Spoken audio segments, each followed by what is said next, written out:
మెదక్ జిల్లా కొల్చారం మండలం రంగంపేటలో రైతులు రస్తారోకో చేపట్టారు. పైతర గ్రామంలోని కొనుగోలు కేంద్రం వద్ద ఎక్కడికక్కడ ధాన్యం నిలిచిపోయిందని, లారీలు ఏర్పాటు చేయాలని డిమాండ్ చేస్తూ మెదక్ సంగారెడ్డి ప్రధాన రహదారిపై ముళ్ల కంచెలు వేసి నిరసన తెలిపారు. ప్రభుత్వం వెంటనే స్పందించి తమకు న్యాయం చేయాలని, ధాన్యం లారీలు ఏర్పాటు చేసి రైస్ మిల్లుకు తరలించారని ఈ సందర్భంగా రైతులు డిమాండ్ చేశారు.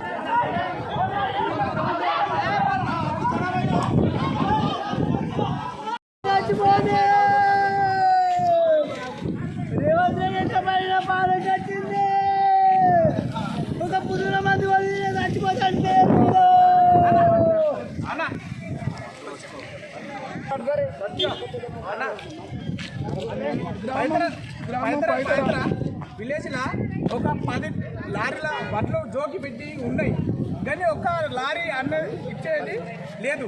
సొసైటీకి వేస్తున్నాము, వాళ్ళు ఇస్తలేరు, మేమేం చేయలేము. మేము ప్రైవేట్గా తెచ్చుకుందాము, బారదా నీయమంటున్నాము, వాళ్ళు అట్లా కూడా వాళ్ళు సమాధానం ఇస్తలేరు. మేము ఏం చేయాలి? ఈ సంవత్సరంలో అందుకే రోడ్డు మీదకి ఎక్కినాం.